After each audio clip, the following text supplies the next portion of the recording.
Bridget, thank you so much for joining us today. Tell me, what is Veiled Voices? These are veiled women who are religious leaders in their community who have a voice. ये film ऐसे पर्देदार ख़वातीन की कहानी है जो मजहबी रहनुमा है और अपनी कम्युनिटी और इस्लामी निज़ाम में उनकी एक आवाज़ है।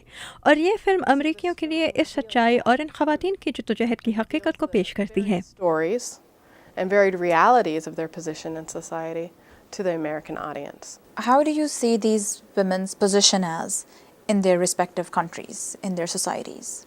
Rina Hamoud has quite an emotional, personal story.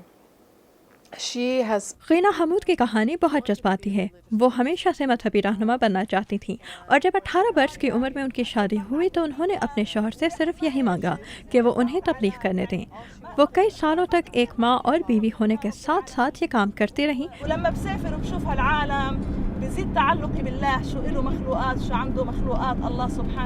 about 7 years ago, however, she ended up getting a divorce. लेकिन 7 वर्ष पहले उन्होंने तलाक ले ली क्योंकि उनका शौहर उन पर तशद्दुद करता था जिसे वो मज़ीद बर्दाश्त नहीं कर सकती थी। Could not put up with it any longer. And this was quite controversial, as you can imagine. Suad Saleh undeniably स्वाद साले की मिस्र में बहुत इज्जत है और उनकी कोशिश रही है कि वो अल अज़हर की इस्लामिक काउंसिल की मेंबर बन सकें। शेख तंतावी ने मुझसे कहा कि इस्लामी लिहाज से मेंबर बनने की राह में उन्हें कोई रुकावट नहीं, ताहम उन्हें वोटों के जरिए इस काउंसिल में शामिल किया जाएगा। जब वोटिंग हुई तो उन्हें सिर्फ एक वोट हासिल हुआ। स्वाद का मानना है कि चूंकि उस काउंसिल में सब मर्द हैं, वो एक औरत को कभी इसमें शामिल नहीं करेंगे।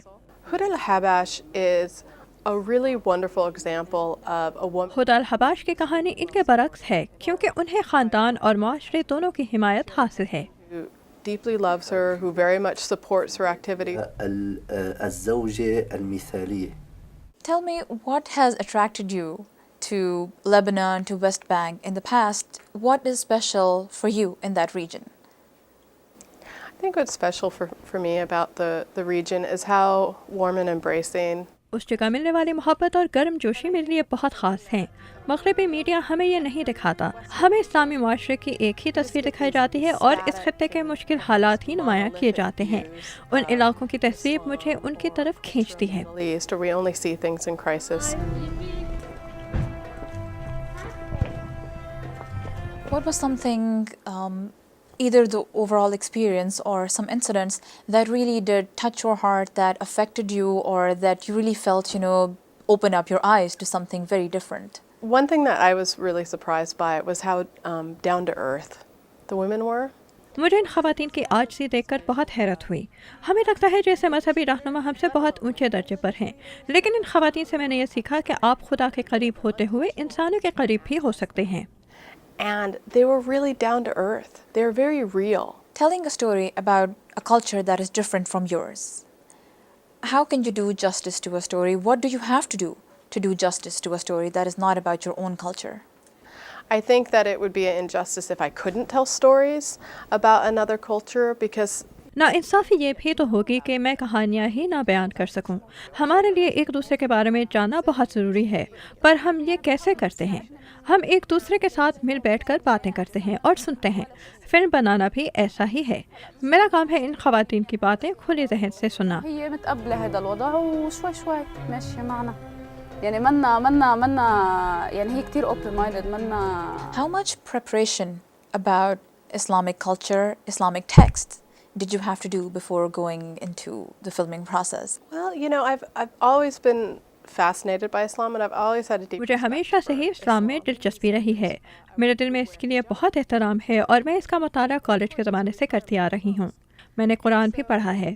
फिल्म के दौरान मसाजिद में मैं एहतरामन हिजाब पहनती थी, लेकिन मैं ये भी वाज़ेह कर देती थी कि मैं मुसलमान नहीं हूँ। एक बार एक शख्स ने मेरा इम्तिहान लेने की कोशिश की तो मुझे कुरान के बारे में उससे तफसीली गुफ्तगू करनी पड़ी। we talked text. That's what we did. What do you want viewers to take away from this film? I think that these women were really inspired because they came from इन ख़वातीन के ख़ानदानों ने बचपन से ही इन्हें मजहबी तालीम हासिल करने की तरफ राग़िब किया। इनके लिए घर से बाहर निकल कर माशरे में अपना मकाम बनाना तब्लीग का एक हिस्सा है। ये अपने समाजी किरदार को इस्लाम के मुनाफी नहीं समझती। मैं चाहती हूँ कि इस फिल्म में लोग इन 3 औरतों की 3 मुख्तलिफ कहानियों के ज़रिए ये देख सकें कि इस्लाम के ऐसे बहुत से पहलू हैं जो उन मिसालों से बिल्कुल मुख्तलिफ हैं जो हमें दिखाए जाते हैं, और इस्लाम में औरतों का अहम किरदार है। have a fairly prominent role in Islam. That's exciting. Bridget, thank you so much for your time, and we wish you the best of luck with this project. Thank you for having me.